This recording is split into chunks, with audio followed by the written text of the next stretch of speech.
আবহাওয়া অনুকূলে থাকায় চলতি মৌসুমে টাঙ্গাইলে আখের বাম্পার ফলন হয়েছে। দাম ভালো পাওয়ায় লাভবান হচ্ছেন কৃষকরা।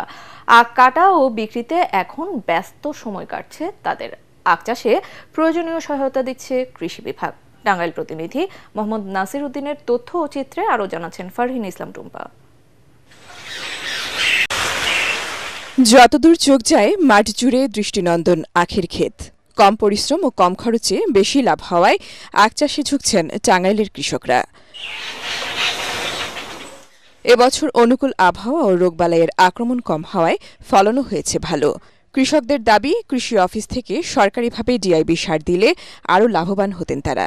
আমরা আবাদ করি, পাইকাররা খাতে নিয়ে যায়, ঢাকা যায়, চান্দুরা যায়, পাবনা যায়।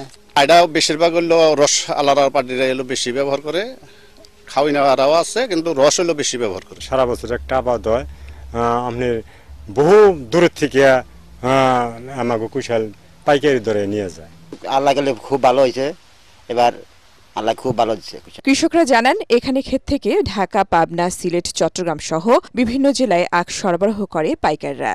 জেলার হাট বাজারে চিবিয়ে খাওয়া আখ বিক্রি হয় প্রতি পিস ৩০ থেকে ৪০ টাকায়। আখের চাষ ও ফলন বৃদ্ধিতে প্রয়োজনীয় সহায়তা দিচ্ছে কৃষি বিভাগ। আমরা এই সমস্ত কৃষকদেরকে উৎসাহিত করার জন্য আমরা উন্নত মানের যে জাতগুলো আছে আমাদের ঈশ্বরদীর থেকে, সেই জাতগুলো ইকো গবেষণা ইনস্টিটিউট, তার মধ্যে আমরা কিছু কিছু চারা তাদেরকে বিনামূল্যে আমরা বিতরণ করি এবং পাশাপাশি বছর একটা নির্দিষ্ট সময়ে এই সমস্ত কৃষকদেরকে এবং মাঠ পর্যায়ে আমাদের উপসহকারী কৃষি অফিসার আছে, তাদেরকে আমরা ঈশ্বর গবেষণা ইনস্টিটিউটের মাধ্যমে আমরা কিছু প্রশিক্ষণের ব্যবস্থা করি। জেলা কৃষি সম্প্রসারণ অধিদপ্তর জানায়, এবছর জেলায় আখের লক্ষ্যমাত্রা ছিল ৫০০ হেক্টর আর আবাদ হয়েছে ৪৫১ হেক্টর জমিতে। টাঙ্গাইল জেলা ও এর আশপাশে চিনিকল থাকলে এ অঞ্চলে আখের উৎপাদন আরও কয়েকগুণ বৃদ্ধি পাবে বলে মত স্থানীয়দের। Bureau report, ATN Bangla.